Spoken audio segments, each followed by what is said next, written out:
deeper than music.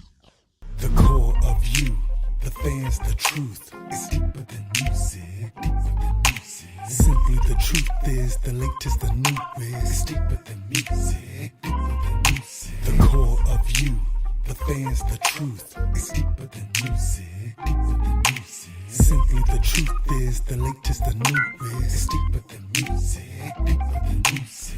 Hello out there in internet land. This is Mark Furious Nias, Deeper Than Music Radio.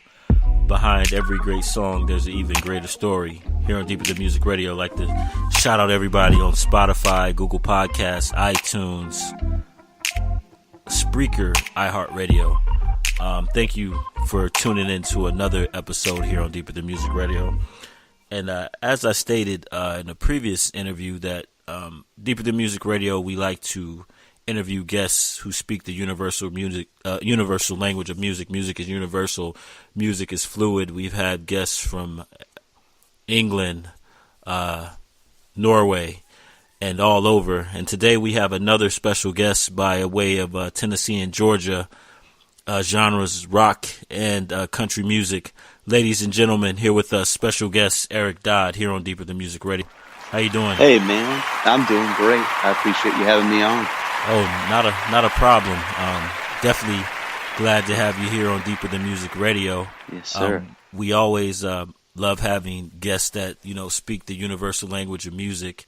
My first question is for the listeners: who is Eric Dodd, and what are your contributions to music? Like, how would you describe your sound and what you bring to the table? Yes, sir. So I'm in the country genre. But, man, I grew up listening to everything from Johnny Cash to Tupac to Michael Jackson and being a 90s kid, the big Seattle grunge scene. The reason I started playing guitar, man, was because my brother introduced me to a band called Nirvana. I was like 11 years old. And, growing up in the 90s, we had such a variety of great music. And I definitely wasn't just bound to one, even though I'm obviously a huge country music fan, and that's kind of where my roots are, and so many great country artists out of Georgia where I grew up. But yeah, there's a little bit of country and rock and a little pop sensibilities too. So, yeah, man, that's me. Man, that's funny that you mentioned. So recently, I went to Seattle. Well, actually, last year I went to Seattle like twice. And the only reason my fascination with Seattle was because of the whole grunge scene back in the 90s. No way. So you're a fan too, huh? When you said Nirvana, I remember when Smells Like Teen Spirit came out. So good. And it's funny that you also mentioned Michael Jackson because Nirvana, I love watching, hence Deeper Than Music Radio, I love watching shows about music. And they were talking about how at the time Michael Jackson came out with his Dangerous album, and Nirvana they were like, yeah, that's the sound that dethroned the king of pop. So it's funny that you... I know, man. That's so true. Just the timing and just there was so much pop and coming out of the 80s, kind of the disco scene. And then you have the grunge movement. And obviously that was like the pinnacle for Michael Jackson too. So yeah, it was kind of a split in popular music between the king of pop and the new guy doing the grunge thing that was just so unique. But yeah, man, I got a lot of rock in my blood too. Yeah, and you mentioned like greats like Johnny Cash and yes, sir. Just so you listen to a lot of great songwriters and singers that definitely brought good contributions to music. So when did you know that you wanted to do music? Like, what was that? Do you remember that moment? Like, man, this is what I want to do. I mean, it might sound silly, but really the first time really playing a song and writing a song. But even deeper than that, I remember going to a Counting Crows concert. You remember Counting Crows? Wow, great band. Another great 90s songs. band. Yeah. Man, I remember going to that concert with my brother and some friends. I think I was like 11 years old, man, and it just hit me. It's like that's what I want to do. That's what I'm going to do. And I'm going to do anything I have to do to make that happen. Obviously, being 11 years old, I had a lot of work to do and a lot to learn, a lot of songs to write, good and bad. But, just having that dream kind of await me right there watching that show. And then, I guess the combination of that, starting to play guitar and seeing that show. So I feel like the 90s heavily influenced you, like that whole, because the 90s, a lot of good music. I still find myself playing like 90s playlists. I feel like that, so good. that immersed you into the music scene. And do you, by any chance, I love asking my guests this, do you remember the first song that you wrote? Or golly, I wouldn't want to hear it. That's for sure. I can't really recall. It probably wasn't great, but you got to start somewhere, Yeah. It was probably a Nirvana ripoff. I can tell you that much. It's probably some of the same chords as "Smells Like Teen Spirit." Awesome. I can't recall though, man. I wish I did. So kind of glad I don't though. So at 11 is when you like, this is what I want to do. And at what time did you like fully immerse yourself and start like building the foundation to become a singer, songwriter, and a musician, like an artist? So it was two things for me. I was a huge golfer growing up. My dad was in the golf business, and he was a great golf instructor. Also, ran a few golf courses in my hometown. So it was golfing, guitar, and singing and songwriting for me. And I totally immersed myself. I guess I got a golf scholarship to a small college in Middle Georgia, and then kind of peaked early in my golf career at 19 years old, and decided, you know what, I'm going to give music all of my attention, because really before that I was split between, kind of playing guitar, kind of writing songs, and also doing the golf thing. So long story short, I transferred to the University of Georgia in Athens, Georgia, which is a vibrant music town, awesome music scene, bands like R.E.M, B-52s, Drive-By Truckers have come out of Athens. And the University of Georgia just started this music business program. So I totally immersed myself in learning the business side of music, how that all works, from how to market yourself, do it yourself, build a team, from management to publishing, to booking, touring, all that stuff, marketing. And I fell in love with the business side too. And that was really it. So I guess about 20 years old, studying the music business, and then pretty much right out of college, I kind of hit the road with my band for several years, writing songs, releasing songs of my own independently, and understood the business side, that you got to run it like a business to make ends meet, and figuring out how that looks, how many shows you have to play, and just how to keep your band together, stay healthy, work smarter, not harder. So I know that was a long-winded answer, but I guess around 20, 21 years old, man. So No, but you said some key things. Actually, I was talking to one of my friends, or actually one of my mentors, and we're getting into the publishing side and music licensing for TV licensing. Great stuff. Yep. I've gotten to talk to producers that have produced like Grammys and all this stuff, and I hate to say this, they don't know like the publishing side. And I found that very crazy, like, wow. But anyways, you mentioned something. Do you have that? Do you have the book, This Business of Music? Absolutely. Man, I knew you had it. Just the way you talk. I got that book too. But I got that when I was about 19 or 20 years old. A family friend actually gave it to me as a gift, and man, I'll still go back to that. Just now that I have a deeper understanding of it.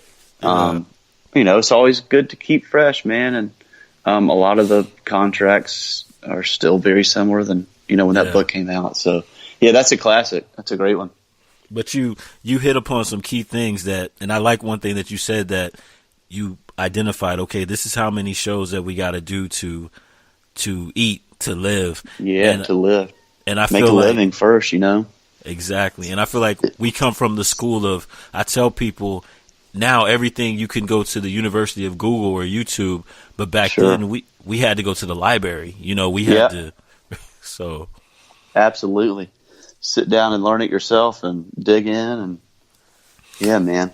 Wow. I'm with you there. Man, I knew when you said this, I was like, he's got to have this business. Oh yeah, I got it in my office, my friend. That should be a must read for anyone exactly getting in the music business. And you're right, man. So many people, even successful people, they should, I think, have a better understanding just to take care of yourself too. Yeah. Just make sure you know what you're getting into, and it's a complicated business and a lot of moving parts, as you know. So it's called music business, and you have to know both ends. Absolutely. So what I want to do is, because now, man, you said so many things. I'm like, yeah, we about to get into some serious conversation. Come on, bring it. But I want to showcase that one of your first songs that we have is called "Drive It." Can you give us the story and motivation behind the song before I play it? Absolutely. We're actually releasing the song in about a month, so I'm super, super excited. So here's a little sneak peek right here on Deeper Than Music. So I wrote this song about a year and a half ago with two friends here in Nashville. Nashville is all about co-writing, and the songwriting community is pretty rich here. So I wrote this with the guy who produced this track. His name is Dan Fernandez, and my fellow Georgia brother, Michael Whitworth. So, man, we wanted to write a song about basically celebrating life, and I kind of call it the YOLO song. You only live once. Give it all you got, whether it's a relationship or just your job or life. Like, we're here on this earth once, as far as I can tell, and you may as well live it up, man. Pursue your dreams, pursue that person you love, and give all you have to something. So that's what Drive It's all about. Okay, awesome. So here we get a sneak peek from Eric Dodd here on Deeper Than Music Radio. Drive It. Hey, this is Ella Reed, and you're listening to Deeper Than Music Radio.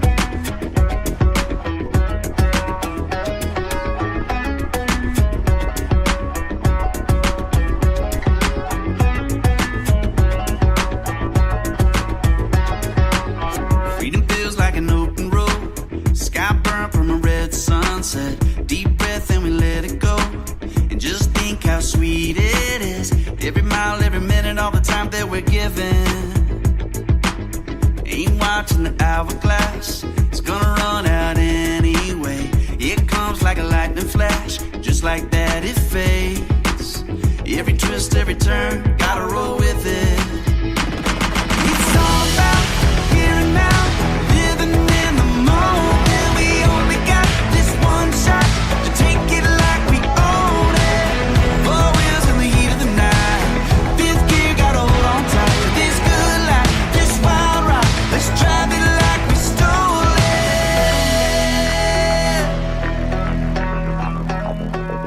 it. Love feels like a shotgun seat, two hearts hand in hand, a good song in a summer breeze, holding on as long as we can. To every smile, every kiss, every little touch, every little rush, 'cause when it's gone, we're gonna miss it. It's all about here and now, living in the moment. We only got this one shot to take it like we own it. Four wheels in the heat of the night, fifth gear, gotta hold on tight to this good life, this wild ride. Let's drive it like we stole it, like we stole it. Let's drive it, let's drive it. Let's drive it, let's drive it. Let's drive it, let's drive it.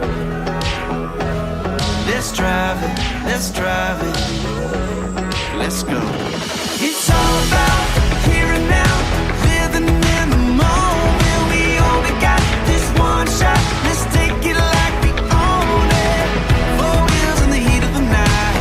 Fifth gear, got a hold on tight. This good life, this wild ride. Let's drive it like we stole it. Yeah, yeah, like we stole it.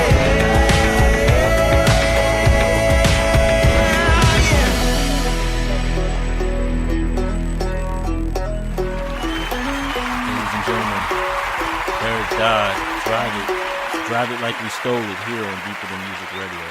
There we go. Man, very, very outstanding song. I like that. It's very upbeat. Man, I appreciate that. You do country, and I tell people this, and most people agree with me. And you do country, so you can say yes or no to what I'm saying, agree or disagree. I feel like, especially with hip hop, and then the hip hop country mash songs, like that song Dirt Road and the Ludacris remix, it made sense to me.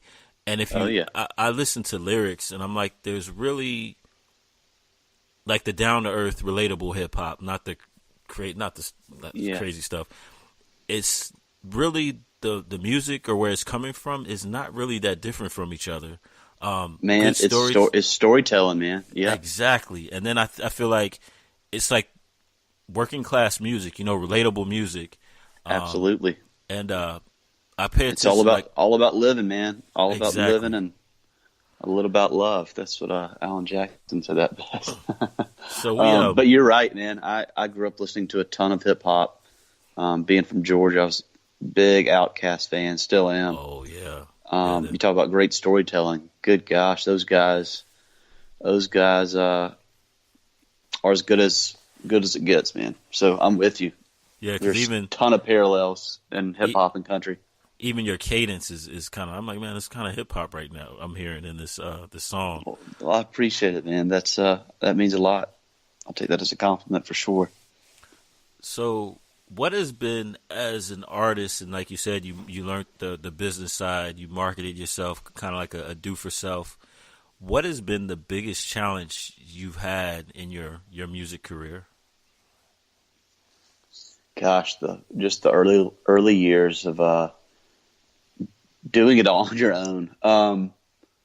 Booking shows is tough, how to convince a bar owner, club owner, hey, give me a shot. Just let me get in there. They don't know you from Adam, So I think booking is extremely difficult, and you just got to kind of iron your chops as far as pitching yourself and selling yourself and saying, hey, I'm going to do everything I can to get people in the door to see me play. And, once you have them there, you better keep them there drinking beer or whatever, because you kind of only get one shot, one first impression with these club owners, and you better be as professional as it gets, and you better figure out how to get some people in the door. Once you do finally book the show after, 10 phone calls or 10 emails with no response, and they finally reply, and you better have your ducks in a row.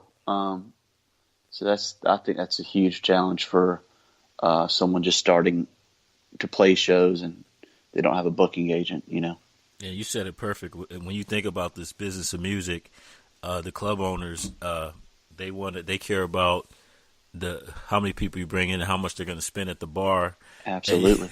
And you just brought back a memory. When I first, I'm a hip hop artist. One thing that I remember is the first place they gave me an opportunity was Dream Street in Pacific Beach, San Diego, California. Oh, and man.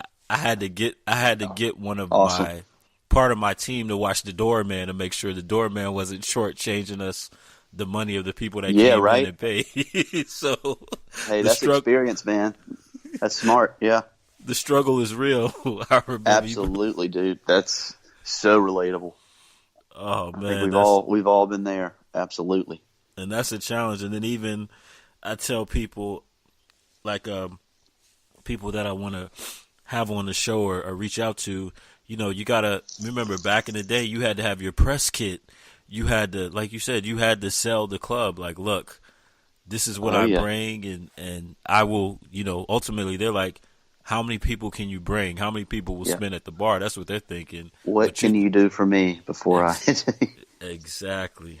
Yeah, man. I'd say that's the greatest challenge early on. And you're right, man. That's before the electronic press kit was so, that's the new thing now. Before you had to mail, your one sheet and promo photo and all that stuff. Yeah. So, Like you had to invest. Like that press kit had to be dude, spot on. You're sending out mailers and spending money on that just to even be considered. It's before you could in 2 minutes have an email together with your whole life story and pictures and music man, but not complaining. It's it's a treat now. No, it's a beautiful journey, man. And then you can think back and appreciate those moments. So on the flip side, what has been your most rewarding moment in your career? Man, so I've been in the music business for 10 years now, making a living in it. Man, honestly, this song called "The Reason," released back in June of last year, we have a few million streams on it. So I'd say that's been extremely rewarding. Oh, wow. It's my best performing song. So to see people, at that point I was in it 9 years, to see people really take to it and kind of discover me, so to speak. It's kind of the 10-year rule.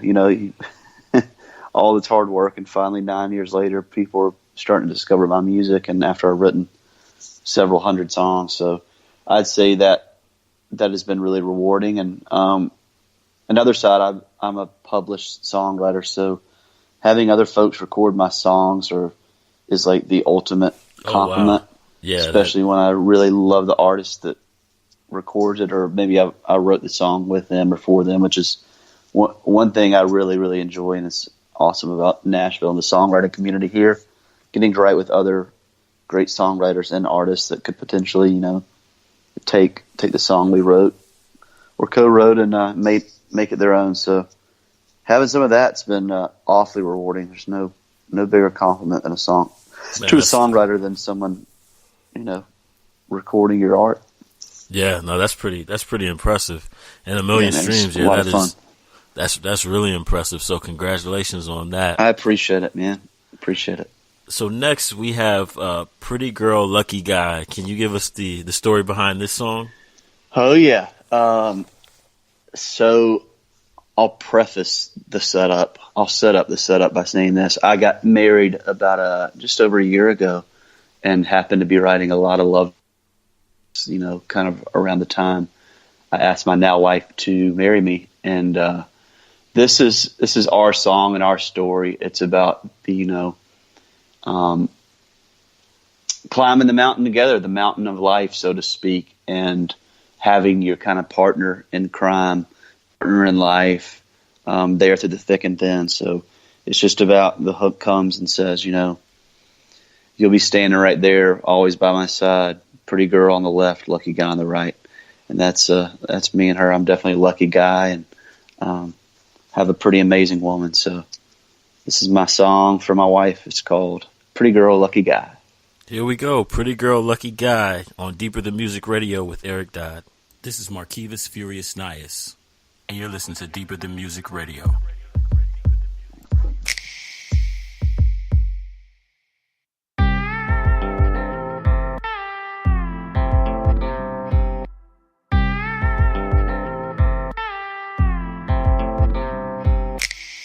Ain't got a lot of money, be a long ways from broke. 'Cause I'm rich as long as you love me. Your kiss turns a penny to gold. As long as I got you, you got me. Ain't a mountain too high that we can't climb, girl, we keep moving up. Ain't a road that winds that we can't ride, girl, when the times get tough. We'll be standing hand in hand, always right by each other's side. With the pretty girl on the left, lucky guy on the right. Pretty girl on the left, the lucky guy on the right.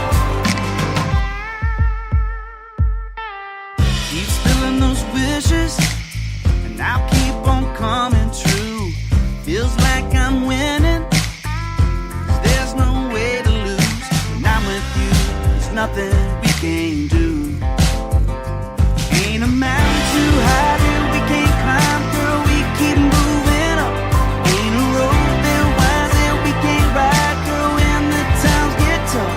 We'll be standing hand in hand, always right by each other's side. Pretty girl on the left, lucky guy on the right. Pretty girl on the left, the lucky guy on the right.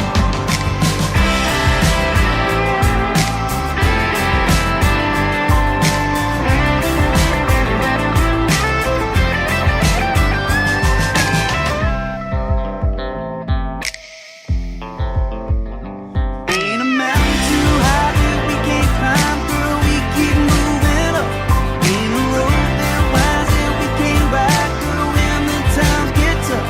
We'll be standing hand in hand, always right by each other's side.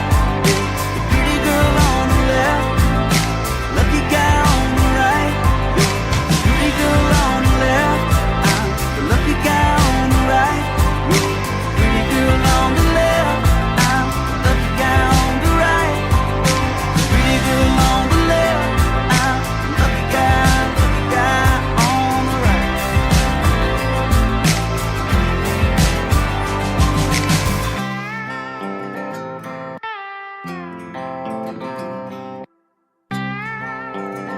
Deep Within Music Radio special guest Eric Dodd, Pretty Girl, Lucky Guy.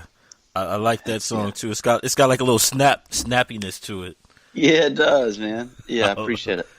Oh, I like it, man. So you come from, and I like how you said with Nashville. You know, Nashville grooms and cultivates songwriters. You can definitely tell it in your music. So my next question is: so we talked about the '90s, and also we'll say like with the '90s from now, we've seen the death of CDs, the birth of Napster, iTunes, and now from iTunes we're going into streaming services, and also seeing the death of iconic stores such as, you know, Sam Goody, Tower Records. As a musician and as an independent musician, and becoming a musician on your own in the 2000s into now, early 2000s, late 2000s, 2010s into now, what are your feelings now as a musician and such technologies as your Spotify's, Instagram, Twitter? What are your thoughts on social media? I like to ask people, because I want to ask you about the million streams. How much was that payout? You know, it's just, I mean, your thoughts on How much was what? the million streams, like the payout. Because I mean, I've read stories about like Get Lucky, 14 million streams. Pharrell got a couple $1,000s. You know, it's So, man, I mean, social media, I'll start there, is incredibly valuable for an independent artist. You have basically free advertising, right? Yep. I know that on Facebook you have to pay for a lot of stuff to get any reach now. You know, you can buy ads and all that stuff. Instagram is fantastic for the people I'm trying to reach. I can, you know, I can do an Insta story. They have Instagram Live now, which is awesome. I'm going to get into that here soon. But man, social media is huge. It's everything. You could literally have direct contact to your fans, and so valuable. And I have to watch myself to not be on it too much. You know, it can be. It's like another little part of the job, though. You know, it's definitely something you can't neglect or take lightly. But it's so valuable. Streaming services also, I mean, huge for me. And, you know, a lot of it is about discovering new music. I think music is becoming more disposable to consumers, which is kind of sad. And the fact that basically anyone can upload a song. You know, there's like no gatekeeper, so to speak. So I think there's a lot of music that maybe shouldn't be up. To put it, to put it that way. But as an independent artist, it's huge to be able to release music and to get on big playlists and to get that exposure is phenomenal. Yeah, we have go ahead. Sorry. I'm sorry about that. It kind of eliminates it eliminates the middleman. It really does. So straight to the radio waves of the internet. So I love it personally. Your question was like the payout. So back to talking about the business of music. Yeah. It's getting better. I don't think it's near where it should be for the songwriters, which I think is what you're referring to as far as the Pharrell deal. Yeah. Like what a songwriter gets paid on the song. But, if you own the master to the recording, which I'm set up through an independent record label, and we have some really great distribution that is helping with the streaming to get some exposure. And if you own your masters, like it's getting a lot better. Like you can make some money and get definitely some return on your investment if you keep the overhead low as far as recording. But it's all changing, and the Music Modernization Act just passed, which is huge for songwriters and producers. And man, it's getting better. They're going to work it out. They're going to have to, or there won't be any music. You got to take care of your songwriters that are giving you this art, or the quality of music will decline, or there just won't be as many creative people out there as there have in the past, where they're compensated fairly and justly. So it's definitely a different time and a historic time for the music business. And I hope it works out.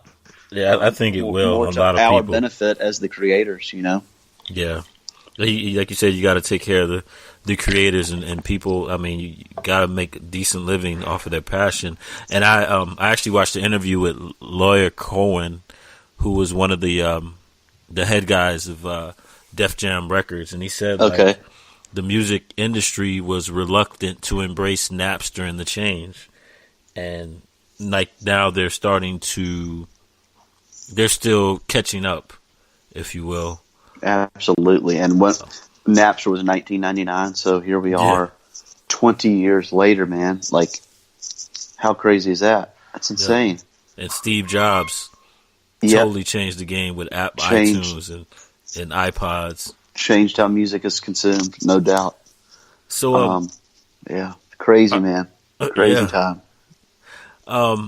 Now we have their song So Right. Can you give us the background on So Right and introduce this song? Yes, sir. So Right, I call it kind of the boot stomping song. It's a fun, upbeat tune about finding that person that is perfect for you, kind of tailor made for you, and not just physically, but also emotionally and all that good stuff as well. So finding the perfect one for you. All right, and here we go. Eric Dodd, So Right, here on Deeper Than Music Radio.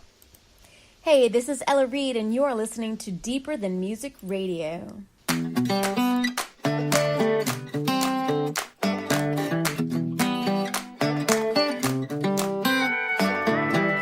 were a song that turned you up. If you were a whiskey, I'd pour you down like Crown. If you were a summer sunset, I'd sit right there all night, and I'd miss you, girl, till you come back around. And all I think about is you, and all I want, all I need is right in front of me. Girl, you're so right.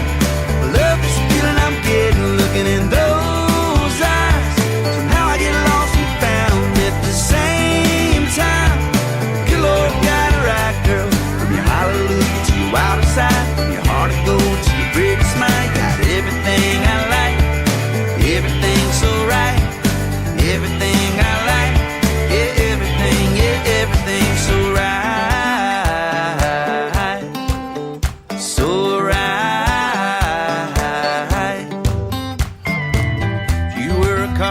girl, you'd be fast. It's all I can do to keep up with you. You know that's true. If you were a night I'd never sleep, yeah, I'd be wide awake. Cause you'd be Friday, we'd be on fire, babe. Girl, you're so right. Love this feeling I'm getting, looking in those eyes. Somehow I get lost and found at the same time. Good Lord got it right, girl. From your hallelujah to your wild side, from your heart of gold to your pretty smile. You got everything I like, everything so right, everything I like, yeah, everything so right, so right. Put that blue up in my sky, your moonshine, that apple pie, and the way you kiss me, them red lips, getting me mighty high. Girl, you're so right.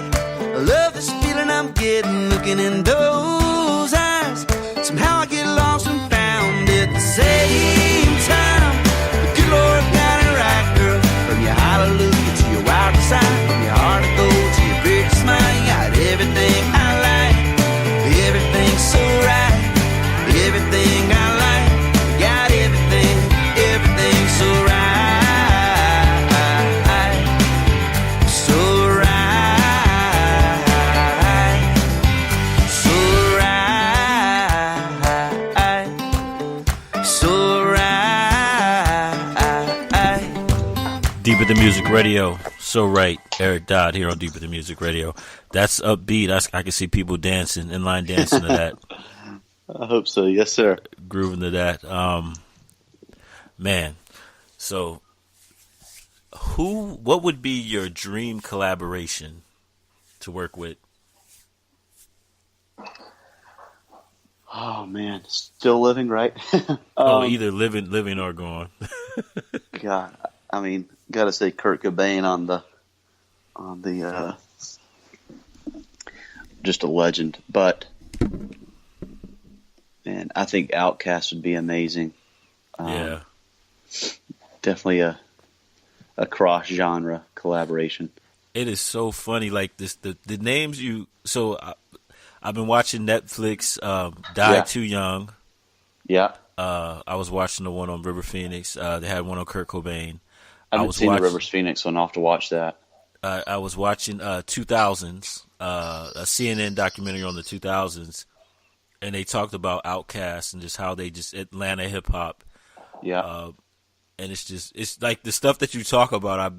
The names that you've been dropping all this week. And I just feel like even with Kurt Cobain, it was amazing how David Grohl came into his own with Foo Fighters. Jeez, dude, what a brilliant guy. I mean, arguably two of the biggest bands of our time. You know, like he was in both of them. Yeah. Yeah, that guy is just awesome and just seems so down to earth and authentic and just loves music. You know. And it's just interesting that your collaborators would be Nirvana and on the flip side, Outkast. Couldn't be more different. Yeah. Right, but yeah, and I love it all. Yeah. So, what advice would you give to somebody listening to this interview and a fan of your music, and they're sitting there like, man, I would love to be like Eric, and I want to be an independent musician. What advice would you give them? Oh man, brace yourself. It is definitely a journey. It's a lot of work, but it's totally worth it. Back to what we talked about earlier, I would definitely learn as much as you can about the business before signing anything away. You got to take care of yourself. No one cares about your career more than you, and no one's going to take care of it more than you. And you shouldn't expect them to. That's just the cold hard truth. It's it's a difficult business. It's competitive. It's tough. There are a lot of really, really smart people running the biggest parts of the business. So you just gotta do you, take care of you. If you're a songwriter, write a lot of songs. You're gonna write a lot of bad ones, but you gotta get through. I'm not gonna say I wouldn't say a bad song. I think if you finish a song, that's great. You've got to write a lot to get to the great songs, and you got to know when you should write. But I would definitely say write often, and start off, play it for your friends, and maybe that friend that can give you like honest feedback instead of telling you how great you are. You want to hear how great you are, but early on, I definitely had a lot of growing to do and had some really good friends and family that would give me constructive criticism. And, maybe you should go take voice lessons, which is not always easy to hear when in your head you sound like Paul McCartney, But, yeah, man, it's totally worth it, though. It's totally rewarding to see people singing the words back to you at a live show, and that makes it all worth it. And I think our job as entertainers is to evoke some positive emotion or some emotion. So with all the great for the greater interviews, good, I don't mean to cut you up, but all the great interviews that I have, they go by so fast, and so we only have like 2 minutes and 30 seconds left. So with this time, it can be long-winded. not a problem. Man, I've enjoyed this. I really appreciate what you're doing. I think it's incredibly valuable for your listeners. So it is great to be on here with you. So my last 2 minutes is before we go into your next close out with your song, "The Reason." I want to give you a chance for shameless promotions. Where can our hearers catch you? What do you have going on? So this time now is like shameless promotion time. Yes, sir. EricDoddmusic.com. That's EricDodd music.com. And all my social media handles are Eric Dodd Music. Find me there. My tour dates are on my website. And we'll be releasing a ton of new music this year. So please keep in touch that way. And send me a message on Instagram. I reply to everything myself. So holler at me. There we go. And so we're going to close out with "The Reason." Can you give us the rundown on this song before we play Yes, sir. Yes, sir. So this is the one, I think we have like 2.5 million streams on this one. So it's a really special one to me. And my wife actually got to be in the music video that was on country music television. So that was a huge deal. And just a really special song again. Like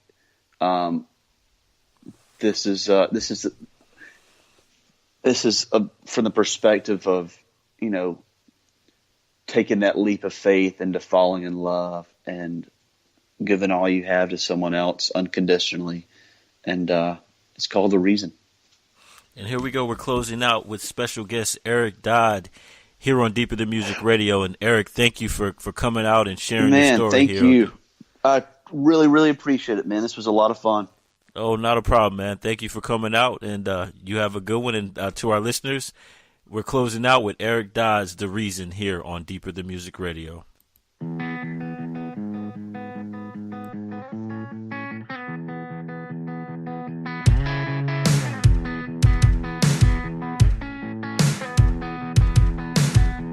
You're the blue in a midnight fire. You're the soul in a Sunday choir. You're the kind of girl makes me wanna walk a straight line. A sweet whisper in my arms, slow dancing in the dark.